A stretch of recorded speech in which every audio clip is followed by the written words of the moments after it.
Telma Fardín va a cumplir 30 años este año. Desde muy chiquitita estudia actuación y es actriz y trabajó en infinidad de ficciones, pero mucha gente la empezó a conocer después de una denuncia, de la denuncia de abuso sexual contra Juan D'Artés. Hay mucha gente que la conoce desde diciembre de 2018. Hay varias Telmas. Hay una mujer que quiso ser actriz, que estudió un montón de años, que hizo un montón de trabajos, y hay una Telma que hoy es activista porque trabaja por los derechos de la mujer, y acá están las dos, o las tres, o las mil. Muchas, Muchas, ¿no? facetas, sí. Vas a cumplir 30 ya. Sí, estoy ahí un poco en crisis. ¿Sí? Sí. ¿Por qué? Como que siento que se pasó todo muy rápido. Es la primera vez que siento, bueno, nunca fui tan grande, ¿no? Como en este momento. Y un poco siento que la vida pasa rápido. Es la primera vez que lo siento así, tan fuerte. Entonces lo atribuyo a la crisis de los 30. Pero viste que hay un momento en que uno se autopercibe adulto, Ajá. que no se sabe en qué momento es, ¿no? No tiene que ver con la cronología. A mí me pasó antes. A mí me pasó a mis 25 años cuando me fui. Estaba viviendo en México.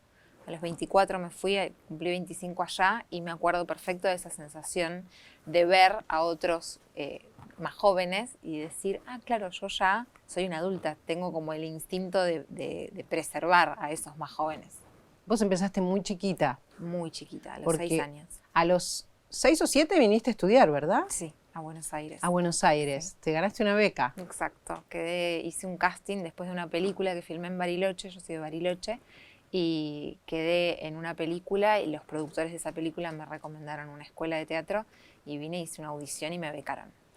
La gente que empezó a trabajar muy joven se siente adulto antes, ¿o no? Sí, sin duda. La responsabilidad, que no es la misma responsabilidad que cuando vas al colegio nada más, te hace sin dudas madurar ciertas cosas, porque en un punto hay algo de la madurez real que es inevitable que sí suceda con el tiempo. Hay cosas que uno por ahí en comparación a otros tiene como más madurez, pero en el fondo los deseos son los mismos, la inocencia es la misma. ¿Desde cuándo vivís sola? ¿Desde qué edad? Desde los 18, sí, 19 casi. El abuso se produjo cuando tenía Telma 16 años, era una nena, es literal, una nena, una menor de edad, una persona muy, muy, muy joven. Hay un antes y un después de esa fecha y hay un antes y un después, supongo que de diciembre de 2018 cuando denunciaste. Sin duda. Bueno, por ahí es como más fácil para mí hablar del antes y el después de esa conferencia de prensa en la que hago la denuncia pública. La denuncia en Nicaragua, donde también yo me enfrento al sistema de justicia por primera vez, con todas sus trabas, con todas sus bestialidades, porque me hacen una pericia física en esa denuncia, cosa que fue muy violenta, porque además no hacía ningún sentido, porque a los fines de la causa no iba a tener un valor probatorio después de haber denunciado un hecho que sucedió 9 años antes. Pero sin dudas lo que pasa conmigo a nivel público después de esa conferencia en diciembre es una bisagra en mi vida, por ahí más fácil de relatar que aquella bisagra a los 16 años, que también sin dudas fue un antes y un después y que me marcó en muchos sentidos, lamentablemente. Claro, la primera más silenciosa. Sí, y que podés empezar a dimensionar en cuántos lugares de tu vida te marcó, quizás con el paso del tiempo. Es tan violento lo que sucede en el momento que no hay una dimensión de cuán profunda es la herida.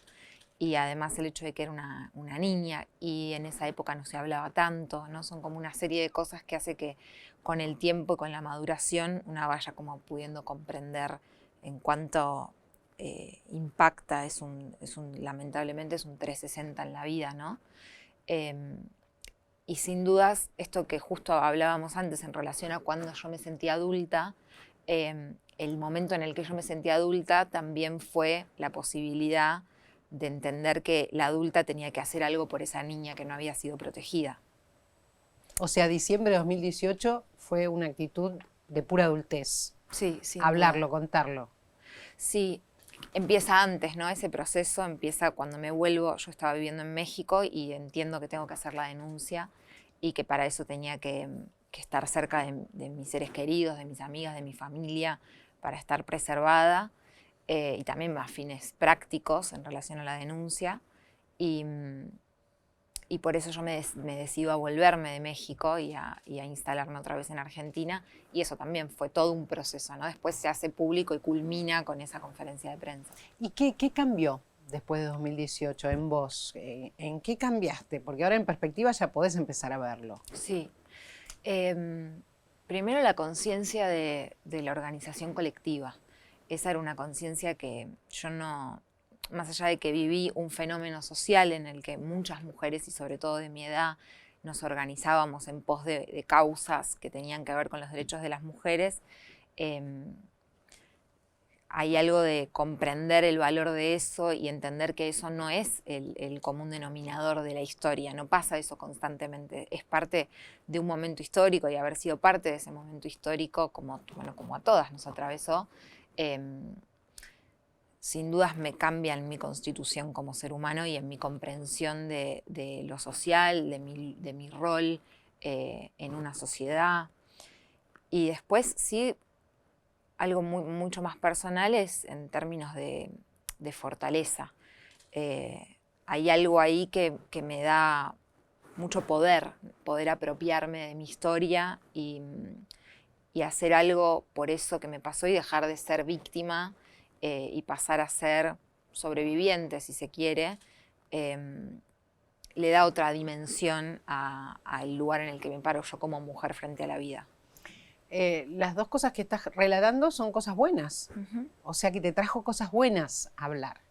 Sí, sin dudas. Sobre todo en mi constitución como ser humano. Después, tengo días en los que me pregunto si hice bien, días en los que quiero mandar todo al diablo y pienso que bueno, que a lo mejor quedarme en silencio y solo decirlo de un modo quizás más íntimo y personal no hubiera traído tantas otras consecuencias, porque sí tiene muchos otros coletazos. Pero bueno, había una realidad, que es que yo en el momento en el que fuera la justicia, tratándose de una persona conocida a quien tenía que denunciar, inevitablemente iba a tomar carácter público. Y entonces, frente a ese panorama, yo decidí ser quien lo llevara adelante, ¿no? Pero debe haber momentos en que no querés saber más nada, que no querés saber más nada de tener que pelearla para poder hacer un juicio como la gente, para que declare D'Artés, para que te hablen de todo este tema. No sé qué es lo más evidente, que hay momentos en que te estalla. Sobre todo con lo judicial. Y porque ves que es una realidad que viven muchísimas personas que atraviesan el sistema judicial y que el acceso a la justicia es prácticamente imposible, es para muy pocos, es para los que tenemos la suerte de tener un equipo detrás que nos ayuda a pensar, y que cuando decís, no, bueno, quiero tirar la toalla porque realmente son todos obstáculos y no hay nada que me facilite. Cuando yo empecé este recorrido pensé que un día golpeaba la puerta de un lugar que era la justicia, ¿no? Sin entender la diferencia de la fiscalía, la comisaría, el lugar donde hacen la pericia, sino como algo más abstracto de, bueno, voy, golpeo la puerta a la justicia y le digo, me pasó esto, háganse cargo.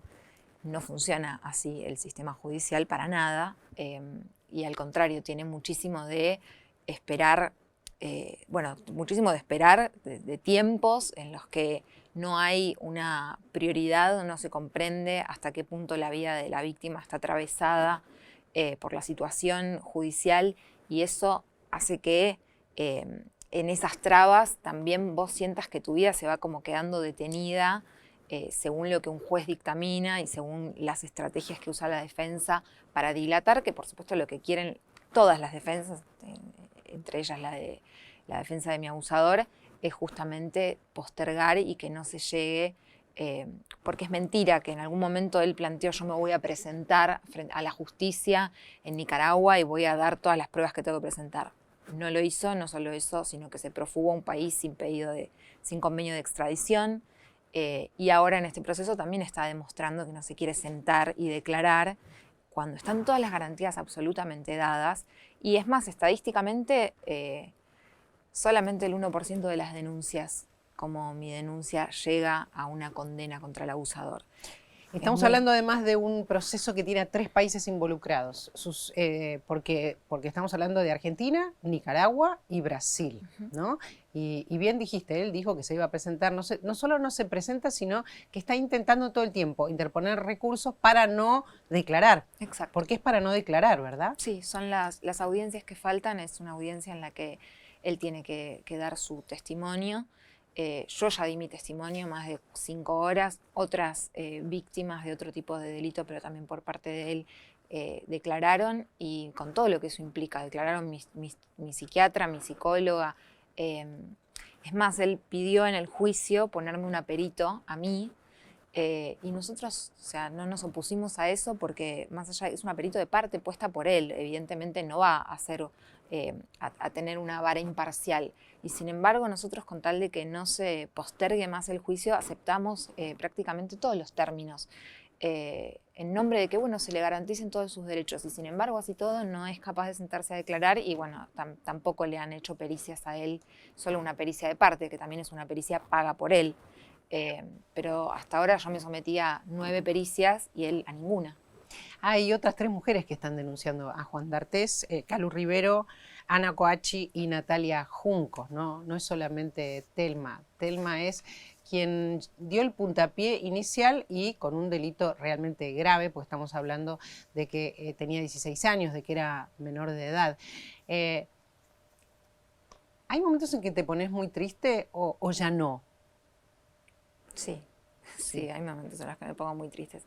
Ahora estoy en un buen momento, estoy muy fuerte, estoy tranquila, pero sí, hay momentos en los que me pongo muy triste, que me duele mucho la injusticia, la violencia a la que soy sometida por haberme animado a denunciar. Hay veces, al principio era tanta la comunión que había en relación a este despertar, ¿no?, feminista de muchas, que no se sentían tanto las balas. Este es un momento que yo vivo o diagnostico como más de retroceso, de avanzada, con un discurso de mucho odio frente a esas conquistas que hemos dado, y entonces sí me entran más las agresiones, los agravios. ¿De dónde vienen las balas especialmente? La verdad que siempre es desde un anonimato que es muy injusto, ¿no? Porque yo a todo lo que digo le tengo que poner, a mis virtudes y a mis defectos, le pongo cara, nombre y apellido, y el cuerpo. Y esos agravios, digo, sobre todo en esto que estamos viviendo en relación a las redes sociales, porque no me pasó nunca en persona, ¿no?, que alguien me agrediera o se atreviera a llamarme mentirosa, o esta cosa que sí circula más en las redes sociales desde el anonimato. ¿Y te pega igual, aunque sean personajes anónimos que no conoces, que no sabes si existen y si no es no sé, algo programado desde otro lado? Y hay algo en la reiteración, después de 4 años, que es como gota a gota ablanda piedra, ¿no? En algún punto llega un momento que sí decís, bueno, ¿cuándo va a parar? ¿Cuándo va a parar esta ola de violencia? Que decís, por ahí la resisto al principio, 1 año, bueno, puedo con esto. Incluso yo estaba preparada, pero yo pensé que iba a ser peor el escenario, y después me encontré con también mucho apoyo y mucho amor. Pero son momentos, hay momentos en los que tengo más fuerza y me gana internamente el discurso propositivo, y otros en los que... Hay un montón de chicas que te lo deben decir, porque me lo dicen a mí, que están agradecidas. Sí. Sí, ahí me refugio, ese es el lugar en el que me refugio, pero bueno, como todos a veces nos levantamos y tenemos una voz interna más positiva que te dice, bueno, está bien este camino y que puedes ir para adelante y demás, y muchas otras que por ahí recibo una noticia, y que además eso es como muy una sensación intrusiva en la vida en relación a lo que pasa con lo judicial. De repente estoy festejando un cumpleaños y me llaman por teléfono y me dicen, se escapó a Brasil, o me llaman por teléfono y me dicen, pidió que se suspenda el juicio y el juez hizo lugar, y hay que esperar y presentar un papel. O sea, hay como un nivel de burocracia y en el medio está la vida cotidiana. Entonces, cuando se junta como todo eso, la violencia institucional, porque es violencia institucional lo que muchas veces hace la justicia en su no contemplación de los derechos y los tiempos de la víctima, Bueno, hay días que se hace el combo y sí, estoy más triste. ¿Y qué necesitas en ese momento? ¿Qué sentís que es lo que te asiste? ¿Una psiquiatra, una psicóloga, un acompañante terapéutico? No sé, vos debes saber cuáles son los resortes para fortalecerte. Sí, sobre todo son, la verdad, mis amistades. Ese es como más allá, ¿no? de tener a mi psicóloga y tener ese lugar de más terapéutico y de especialista, la verdad es que son mis amistades lo que me sostiene en el tiempo y lo que me hace conectarme con la parte luminosa y linda de la vida. D'Artés pidió que se aplazaran las audiencias y la justicia de San Pablo hace pocas horas nomás rechazó ese pedido. También me pasa ya a esta altura que hubo tantas idas y vueltas y son tantos los vericuetos que tiene el proceso judicial que por ejemplo, mis amigas me dicen, bueno, bien, vamos. Yo ya estoy como, bueno, hasta que esto no termine, yo no, como que trato de que mis emociones estén lo menos atadas posible al proceso, porque así como me pongo contenta, en otras me voy a tener que poner triste y trato como de correrme de ese lugar. Claro, porque, digamos, está esperando que declare y cada vez que está sucede algo, digamos, lo más probable es que siga presentando recursos. ¿Qué te dicen los abogados? Sí, y puede hacerlo. En la justicia brasilera, más allá de que nosotros ahora vamos a interponer un recurso en el que pidamos que por favor se den cuenta que esto es una sistematización de la búsqueda de la dilación en el proceso judicial. Más allá de eso, está contemplado por la ley que se puedan presentar estos habeas corpus y demás, que son estrategias que encima a mí me exceden porque incluso habiendo entendido un poco cómo funciona el sistema judicial, en Brasil funciona de otra manera. Incluso mis abogados de acá, cuando hablan con mis abogados de Brasil, yo veo que les cuesta y que se pregunta, ¿pero esto funciona así? No, funciona de esta otra manera. Entonces, es todo tan a ciegas y entonces si no hay como algo de mantenerse en vilo que puede ser muy agotador. Claro, porque el juez, para recordarlo, el juez lo único que tiene que hacer es fijar la fecha en la que tiene que declarar D'Artés, nada más que eso. Pero todo esto se siguen sumando impedimentos. Ahora están pidiendo algo a la ONU, a las Naciones Unidas. Ajá, sí, estamos pidiendo que intervengan justamente contemplando Brasil firma acuerdos y adhiere a tratados internacionales como la Convención de Belém do Pará, la CEDAW, en las que entiende que el proceso tiene que ser lo menos revictimizante posible y sobre todo en relación a el abuso sexual en las infancias, que es en el marco en el que nosotros llevamos esto a la ONU. Y entonces creemos que internacionalizar el caso y hacer un pedido que salga de la justicia local quizás haga que la justicia local de Brasil acate lo que se llama la debida diligencia, ¿no? Que lleve el proceso adelante de la mejor manera posible. ¿Te gustaría que el juicio se viera, se televisara? Sí. ¿Sí? Sí, desde el principio yo pregunté si no era una posibilidad, justamente para que se pueda, siendo un caso que tuvo tanta visibilidad, en el que se pueda ver qué es lo que sucede en relación a cómo se trata a una víctima, cuáles son las preguntas que te hacen, porque más allá de que jurídicamente se dice que ahora se ha ganado en perspectiva de género, muchas veces pasa que son normativas que pronuncian al principio del juicio y dicen, bueno, pero ahora tenemos que tener cuidado porque tenemos esta ley, mencionan la ley y después el proceso es absolutamente violento y revictimizante. Y yo la verdad es que quería, y porque además relación, bueno, yo creo que a la verdad, ¿no? Hay algo de que mi verdad es tan fuerte y tan contundente que yo no tengo problema en que sea expuesta y me parece que está bien que también se lo exponga a él, ¿no? En esta cosa de que ellos dicen que el sigilo que guarda el caso es para preservarme a mí, la verdad es que yo no siento que me preserve. Creo que al contrario, hacerlo público hubiera sido de mucha utilidad para que se vea cómo se trata una víctima y cómo se maneja la defensa de un victimario que es muy violenta. En las últimas horas estamos siguiendo dos casos muy distintos, además del tuyo. Estamos siguiendo el caso de Johnny Depp y Amber Heard, que ya sabemos cómo terminó, que se televisó, que se frivolizó también, porque es una especie de reality, pero que tuvo esa posibilidad de que se pudiera ver, ¿no? De que se pudiera ver a los protagonistas. Y también el caso de Sebastián Villa, el jugador de fútbol, que violando los protocolos sigue jugando partidos de fútbol, ¿no? O sea, los directivos de Boca Juniors lo dejan jugar a pesar de las denuncias. ¿Lo estás siguiendo de cerca? Sí, los dos casos me interioricé más con el de Johnny Depp en el último tiempo, a partir de la resolución porque noté que discursivamente había algo muy violento en relación a decir como que este caso es el caso emblema en el que se demuestra que las mujeres mentimos. Y entonces me pareció sí muy importante como involucrarme y comprender toda la dimensión. Un debate que para mí es inocuo en el sentido de cuántas cosas pasan en la Argentina y estamos mirando este caso que dista mucho además de la realidad de las mujeres en nuestro país.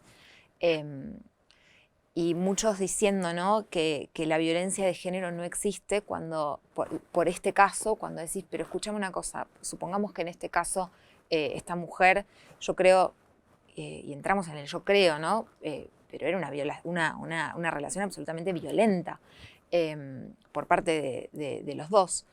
Y en ese vínculo violento se enmarcan un montón de situaciones que muchas veces se descontextualizan y parece que hay como una beatificación a la figura de Johnny Depp como la pobre víctima de todo lo que terminó sucediendo.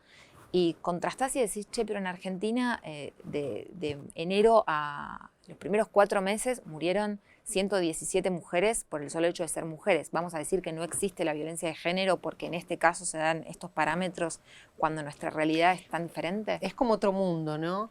Y el caso de Sebastián Villa, con tantas denuncias y con esta última denuncia, con una fiscalía que pide la detención y un equipo de fútbol que decide que juegue igual.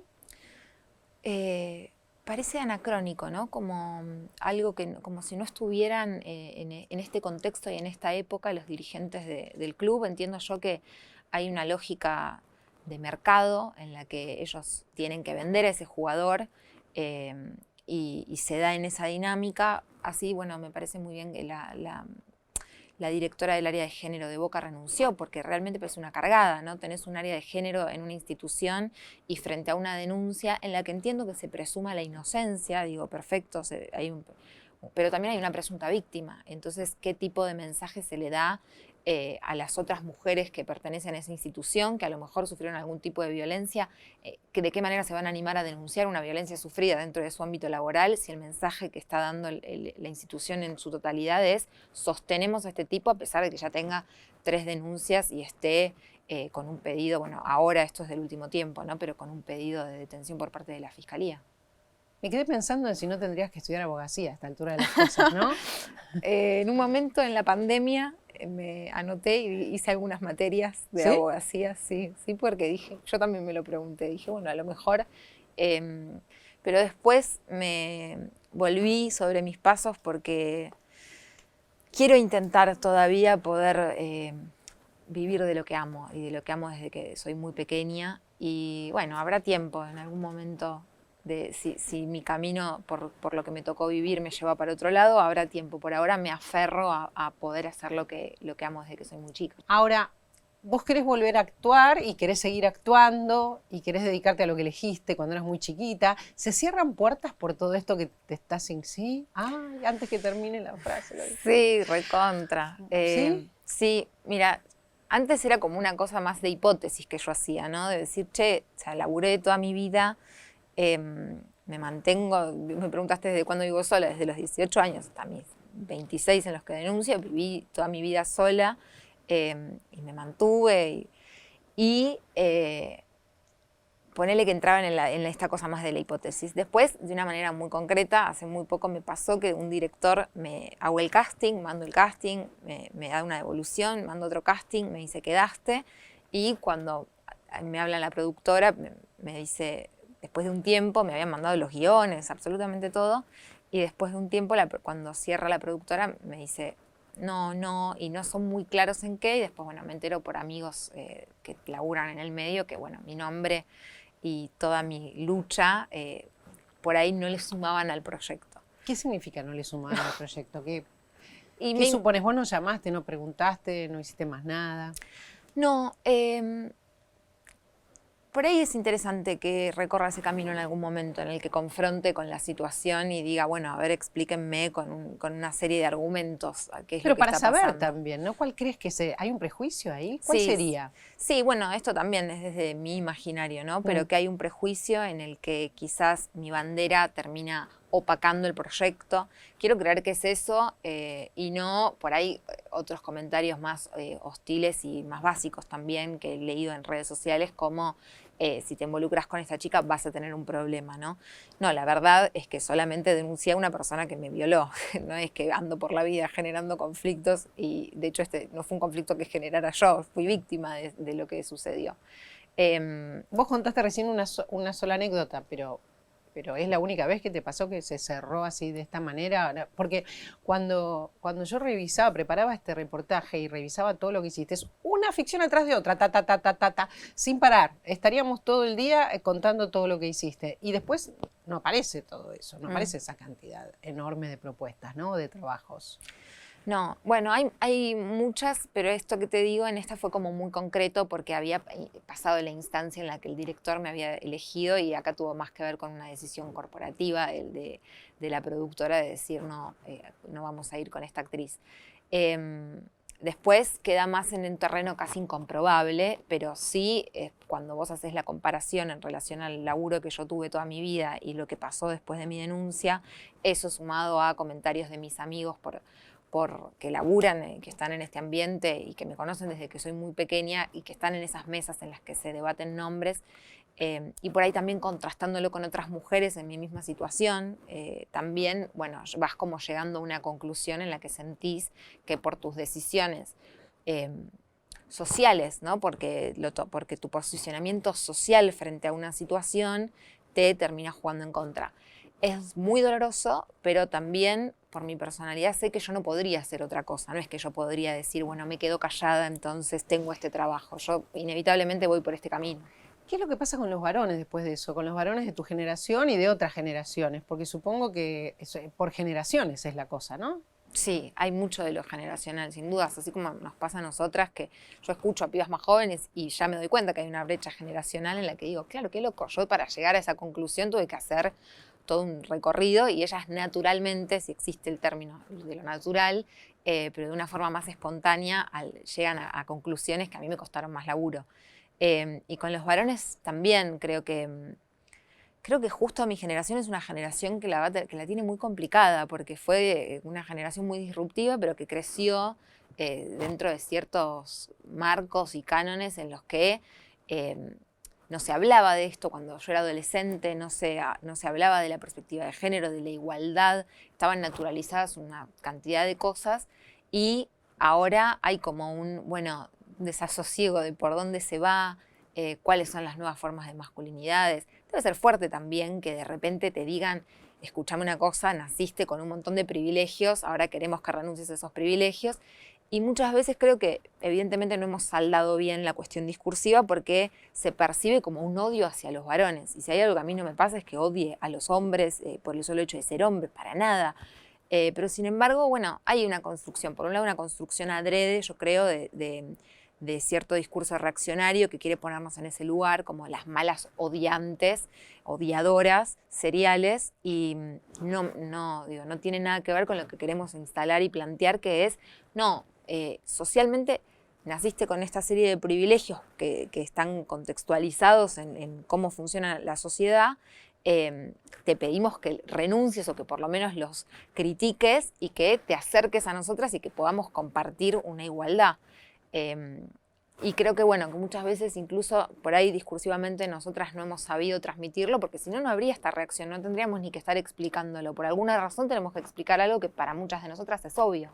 Y en relación a la intimidad y a los varones, a quién acerca a quién, En la semana pasada nomás tenía a Nati J acá sentada en tu lugar, que contaba que ella es la que encara. Que supone que los varones todavía de su generación, que es la tuya, quieren una mujer más tranquila, eso supone, y que tiene que dar el primer paso la mayor parte de las veces.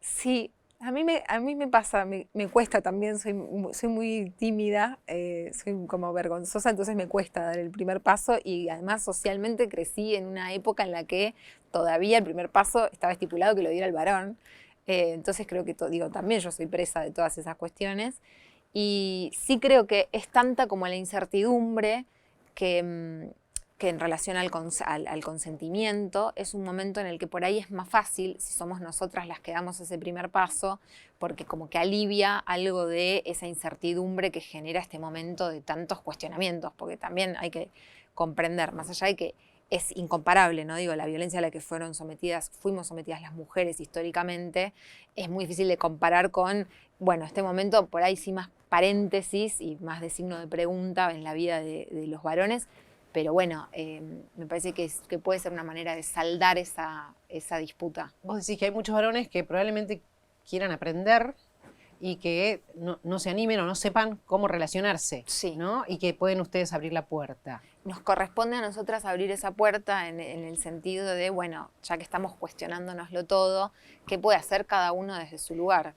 Pensaba que hay un montón de cuestiones en las que se ve el machismo y son pequeñas. También vuelvo a Nati Jota, que me decía, yo le presto mucha atención a algo ínfimo quizás, que es que cuando estamos reunidos, varones y mujeres, los varones se miran entre ellos, están más cómodos con la mirada del interlocutor varón, ¿no? Vos estás descubriendo algunos de estos micromachismos que no son tan micro, pero que no son los obvios y evidentes. Sí, bueno, eso me pasó infinidad de veces, ¿no? Que decir, vamos a un restaurante o a una ferretería con un amigo, con una pareja, y vivir esa secuencia en la que decís, no sé, hace poco preguntaba por una calle con un amigo y dio por hecho que el que manejaba era él. Entonces el mozo le explicó todo el camino a él. Yo decía, si supiera que no, o sea, no, vamos a ir en Uber, ¿no? Por ahí, no es que hay como algo, pero que me parece que también no es adrede, sino que es un momento de tanto machaque a sus privilegios que debe haber también una sensación de, che, estoy perdido, no sé a dónde pararme, busco el refugio en la mirada que me puede ser comprensiva en términos de lo que también me pasa a mí como mujer. Hay muchas cosas todavía que denunciar que son graves, por ejemplo el chineo. Hablemos del chineo porque vos te estás ocupando de eso también. Sí, es una práctica que la verdad que cuando yo descubrí que seguía pasando, hablando con Moira Millán y con muchas del movimiento de mujeres indígenas por el buen vivir, cuentan esta práctica en la que criollos todavía abusan de niños y niñas, no solamente niñas, también niños de entre 8 y 10 años, y que hay un encubrimiento social porque se entiende como parte de una cuestión cultural. Que sucede en muchas provincias del norte, Sí, del NOA y del NEA, ¿no? Del este y del oeste. exactamente. Como una costumbre silenciosa, ¿no? De la que no se habla. De la que no se habla, que está naturalizada y puesta en estos términos en los que se supone que es una práctica cultural y en nombre de la cultura o de las creencias se llevan a cabo estas atrocidades y muchas veces, siendo niños y niñas tan pequeñas, les cuesta mucho denunciar en el momento y pasan muchos años hasta que pueden articularlo, entonces es muy difícil también erradicar la práctica y encontrar a los culpables. Por eso es importante empezar a generar conciencia para que quienes están alrededor de esas situaciones puedan de algún modo intervenir y dar aviso de eso que está sucediendo. Y como vos decís, sobre todo pasa en el norte de nuestro país. Telma, ¿cómo sería la vida ideal a futuro? ¿Cómo te gustaría? ¿Qué te gustaría que te pase? Ay, que termine el juicio. Eso es como lo primero, te lo digo y me suena a la espalda porque sí, quiero dar vuelta a la página y que se termine y poder mirar mi vida para adelante sin tener que estar, más allá de que ya los quiero mucho a todos mis abogados, y dedicarme a actuar, que es lo que hice toda mi vida, y encontrarme en calma en ese ámbito y poder elegir, ¿no?, qué batallas dar, porque sí me imagino que habiendo construido esta voz, es inevitable para mí, si me llegan causas en las que me puedo involucrar y ser útil, seguir poniéndole voz y nombre, pero para mí son como esos dos ejes, ¿no? Que se termine lo judicial y poder volver a trabajar como actriz de una manera constante y sin que esté como ese fantasma de que porque denuncié se me cierran puertas. Y en la vida íntima, en la vida personal, ¿qué te gustaría que pasara fuera del trabajo? Creo que quiero armar una familia. Yo hasta hace poco no sabía si quería ser madre o no, y como que en los últimos años se me terminó de configurar que sí me gustaría ser madre. y viajar mucho son como esas mis dos patas siempre, ¿no? Como la cuestión ahora de armar familia. Antes era como más de armar con mi grupo de amigas y amigos, y eso ya está constituido, y son de hecho los que me constituyen como persona, mis amistades. Pero creo que tengo ese deseo de pensar en armar una familia y de seguir recorriendo el mundo, que también es algo que hice mucho, he vivido en otros lugares, en España, en Italia, en México, como poder retomar todo eso, que ahora también, por la cuestión de la causa, muchas veces no puedo pensar en proyectar y decir, bueno, me voy a vivir a otro país porque tengo que estar atrás de la cuestión legal. Tuviste que leer muchísimo, tenés que seguir leyendo.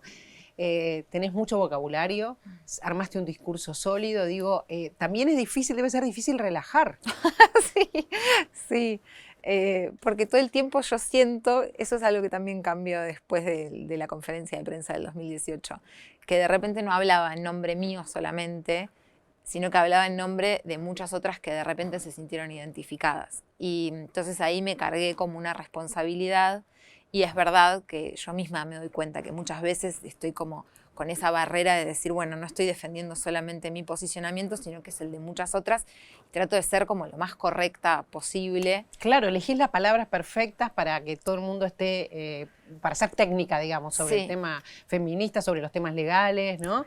Entonces no se te ve como relajada. No. Aquella Thelma no está más. No, yo creo que cuando pase el tiempo y cuando se cierre la etapa judicial, también yo misma me voy a poder permitir un lugar más relajado, y que algo muy mío que por ahí es imposible de ver, que es que yo soy muy de irme al humor para sobrevivir a las situaciones. Pero bueno, me toca hablar de ciertos temas que es medio difícil atravesarlos por el humor. Primero tiene que estar la sentencia, ¿no? Exacto. Antes que nada. Pero estaba pensando que durante estos años te vi triste, te vi seria, te vi tímida, te veo ahora fuerte, nunca te vi con bronca. ¿Dónde está la bronca? Vos sabés que no tiene para nada un espíritu de venganza. Yo realmente no encuentro la sanación en la idea de pensar que él va a ir preso. Incluso, y por ahí por ahí es como medio disruptivo, pero a mí me pasa con el proceso legal que lo que yo quiero es que termine y que digan, por supuesto que quiero que digan culpable, pero no es que me interesa decir, bueno, y que vaya preso y que no vea la luz del sol. No me pasa eso. Quiero una reparación del sistema, que el sistema reconozca la voz de una víctima, que la ponga en primer lugar y que sirva de ejemplo para muchos otros casos y que sirva de ejemplo, si se quiere, sí, para que personas como él no vuelvan a hacer una atrocidad como esa y que lo piensen dos veces y que digan, bueno, tiene consecuencias. No es que uno puede andar por la vida cagándole la vida a niños, a niñas, a mujeres y no hay ninguna consecuencia. Entonces sí tiene que ver con eso, pero para nada es que yo estoy esperando que llegue ese día para decir que vaya preso. A mí realmente si va preso o no va preso, si por cómo funciona la ley en Brasil, la cuestión de la prescripción, que es muy difícil de explicar e incluso es muy difícil de entender, puede generar que, según la sentencia que le pongan, él se lo declare culpable, pero no vaya a preso con cumplimiento efectivo. Si pasa eso, yo me siento reparada igual, porque yo lo que quiero es que termine el proceso judicial y que digan culpable. Y para mí ahí va a haber algo reparador. No sé si mis abogados están de acuerdo con eso, pero bueno, es lo que me pasa a mí. Igual yo hablaba de algo irracional, ¿no? De la bronca que uno dice, no sé, con muchas cosas. Yo puedo haberlo dicho sobre una enfermedad que atravieso, que atravesé, que es por qué miércoles me pasa a mí, o sea, esa bronca irracional, digo, ¿no? Que a veces a uno la toma. Sí, no, sí. Mi entorno íntimo te puede decir que la bronca me toma muchas veces. Me pega más, la verdad es que no me enojo, sino que me pega más en un lugar de tristeza. O sea, sí me provoca tristeza. No, son pocas las veces en las que me enojo y siento bronca. Pero si me enojo y siento bronca, soy brava también, soy muy brava. ¿Y cómo salís de la tristeza, de esa tristeza que debe ser muy profunda, ¿no? Y me recluyo mucho, soy muy de la soledad, que por ahí es como algo que me critican mis terapeutas, que me critican mis amistades. Me quedo mucho en soledad porque siento que los que tengo al lado no tienen por qué morfarse el garrón de que yo esté en ese estado. Y me tomo tiempo, y con el tiempo salgo, como confío en que en algún momento voy a volver a encontrar la fuerza y la tranquilidad y sobre todo la esperanza de poder pensarme a futuro. Ahí es cuando más me angustio, es cuando de repente como todo me da la sensación de que el encierro en el que me mete la cuestión judicial no me permite proyectarme a futuro. Entonces eso es lo que me genera angustia, pero la bronca, la verdad que lamentablemente, porque por ahí estaría bueno que la pueda transformar más en puteada, son pocas personas las que han recibido puteadas mías, las que las recibieron deben decirnos como que tengo ahí una fortaleza para enojarme, pero son muy pocas las personas con las que me he enojado en mi vida y en general me pega más para este lado que por ahí es casi más autodestructivo. Pero bueno, es como lo transito. Bueno, ojalá puedas dar pronto un paso adelante. Ojalá. Gracias. Muchas gracias. No, gracias a vos.